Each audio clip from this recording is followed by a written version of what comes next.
নমস্কার দর্শক বন্ধুরা, আমি doctor Krishnendu De, consultant physician and diabetologist, Siliguri থেকে বলছি। আজকে আপনাদের একটা সুন্দর আমরা প্রতিনিয়ত খাই সেই ব্যাপারটা নিয়ে একটু ডিসকাশন করবো। সেটা হচ্ছে হলুদ। হলুদ বাঙালির ঘরে হলুদ দিয়ে রান্না আমরা প্রায় প্রতিদিনই করি।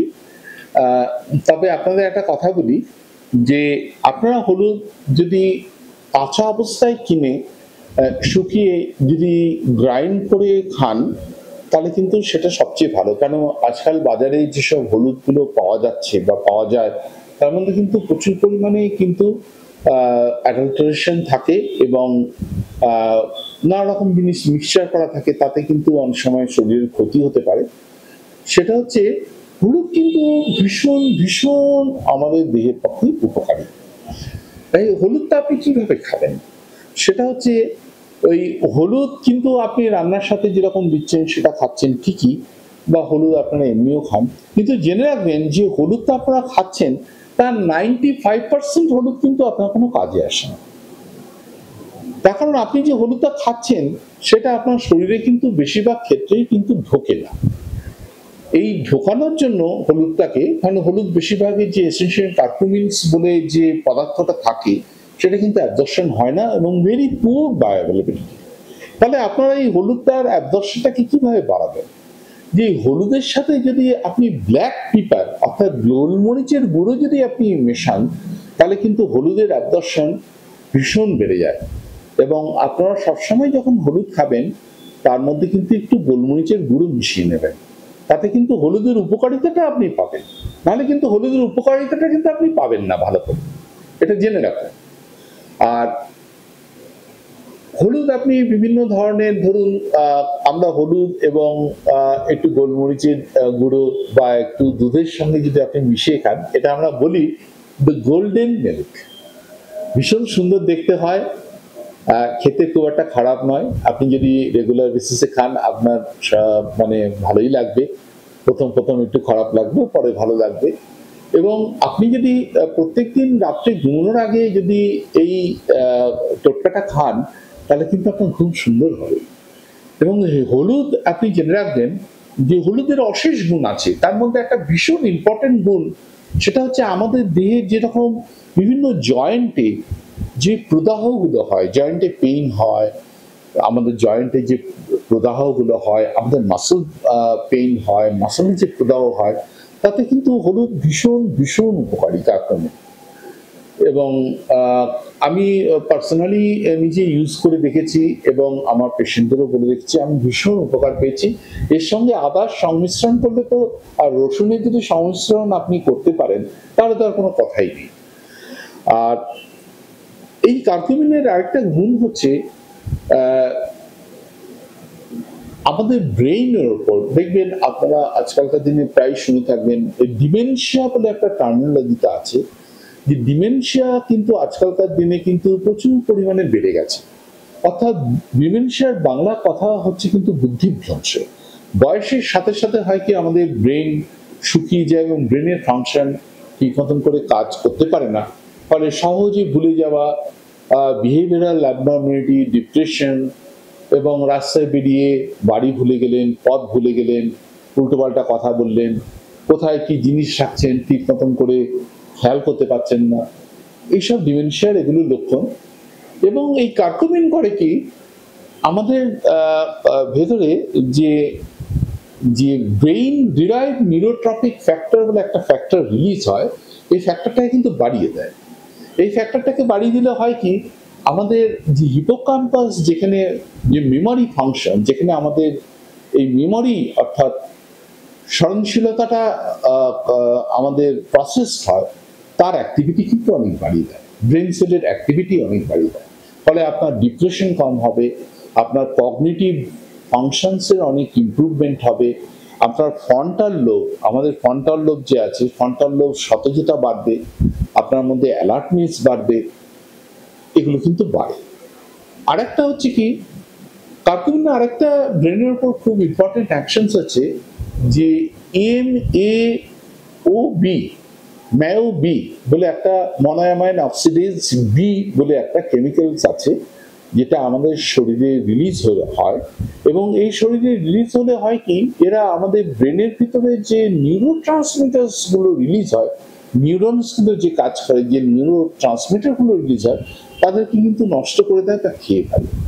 ডেপ্রিনল বলে একটা ওষুধ আছে, যেটা কিন্তু এই বি ইনহিবিটরস হিসেবে কাজ করে এবং আমাদের ব্রেন সেলের ফাংশনসটাকে ইমপ্রুভ করে।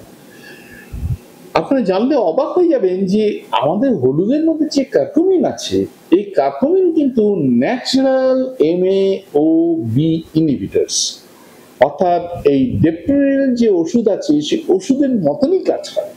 ফলে আমাদের ব্রেন সেলের ফাংশনস বাড়ে, আপনার ডিমেনশিয়া কম হবে, আপনার অ্যালার্টনেস বাড়বে, আপনার শরীর সতেজ থাকবে, আপনার হার্টের ফাংশন, লিভারের ফাংশন, সমস্ত যেগুলো নিউরালি কন্ট্রোল, আপনার ব্লাড প্রেশার থেকে এগুলো ভালো থাকে।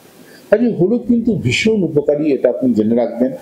হলুদ যদি আপনি খান, আমাদের গাট, আমি লিভারের কথা বলছি, আমাদের ফ্যাটি লিভারের সম্ভাবনা আপনার কমবে, আপনার লিভার ফাংশনস ইমপ্রুভমেন্ট হবে, আপনার লিভার যে ডিটক্সিফিকেশন করে, আমাদের যে হেভি মেটালস গুলো ডিটক্সিফিকেশন হয়, তাতে কিন্তু হলুদের একটা বিরাট রোল আছে। হলুদ কিন্তু হেভি মেটাল ডিটক্সিফিকেশন এবং ফেজ 1 ফেজ 2 ডিটক্সিফিকেশন যে লিভারে হয়, তাতে কিন্তু আপনি হেল্প করে। আপনার আরেকটা ফাংশন ভীষণ ইম্পর্টেন্ট হলুদে, সেটা হচ্ছে আমাদের শরীরে যে শিরা উপশিরাগুলো আছে, তার মধ্যে যে ইনার লাইনিং, তাকে আমরা এন্ডোথেলিয়াল লেয়ার বলি। এই এন্ডোথেলিয়ালের ফাংশনটাকে কিন্তু হলুদ ভীষণ ইমপ্রুভ করে।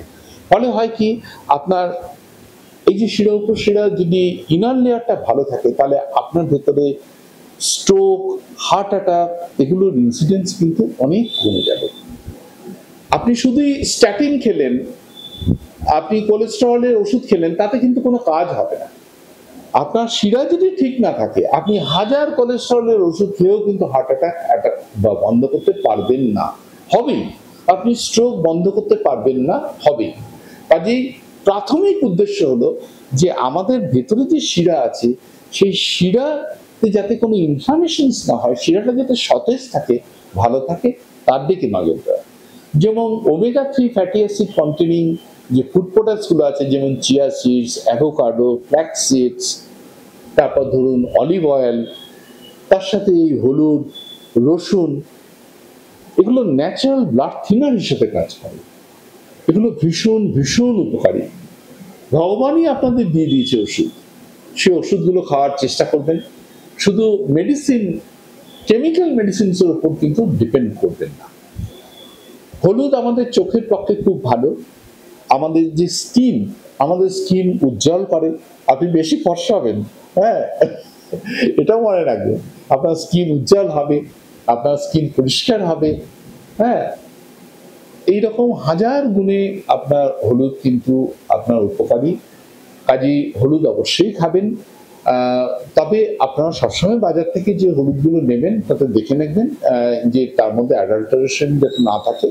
আপনার যেসব ফ্যাক্টরিতে হলুদ আপনাকে ইনস্ট্যান্ট তৈরি করে দিচ্ছে, আপনারা সেই হলুদগুলো কালেক্ট করার চেষ্টা করুন, বেটার। আর না হলে অর্গানিক হলুদ অনেক জায়গা থেকে প্যাকেটে একটু বেশি দামে বিক্রি করা হয়, সেগুলো আপনারা ক্রয় করার চেষ্টা করবেন। খুব কম দামের হলুদগুলো বেশিরভাগ অনেক ক্ষেত্রে অ্যাডাল্টারেশন থাকে এবং নন অর্গানিক হয়, ওগুলো না খাওয়াই ভালো। আর যদি আপনারা হলুদ কিনে, কাঁচা হলুদ কিনে বাড়িতে শুকিয়ে গ্রাইন্ড করে নিতে পারেন, তাহলে তো খুবই ভালো। এর থেকে আর ভালো কিছু হয় না। হলুদ আপনি শুকিয়ে গুঁড়ো করে সেই হলুদ আপনারা বিভিন্ন স্যালাড ড্রেসিং এর উপরে দিয়েও খেতে পারেন, কিন্তু তার সাথে অবশ্যই গোলমরিচের গুঁড়ো বা ব্ল্যাক পেপার একটু ছড়িয়ে নেবেন। তাতে হবে কি, আপনার হলুদের অ্যাবজর্পশন হবে, হলুদের পুরো উপকারিতাটা আপনি কিন্তু পাবেন। আপনি যদি শুধু হলুদ খান, তাহলে কিন্তু হলুদের প্রায় 95% অ্যাবজর্পশন হয় না এবং বিশেষ কোনো কাজও হয় না। আপনি হয়তো ভাবছেন আমি হলুদ খাচ্ছি, বিশাল উপকার পাচ্ছি, কিন্তু কাজের কাজ কিছু হবে। সুতরাং এইভাবে হলুদটা খাবেন।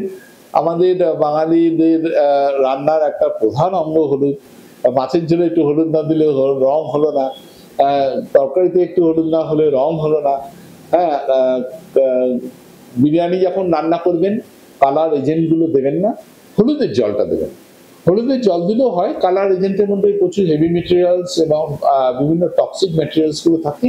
এটি বিরিয়ানি আপনারা খাচ্ছেন বাইরে থেকে, এই যে হলুদ গুলো রংগুলো ব্যবহার করা হয় এগুলো কিন্তু কেমিক্যালস।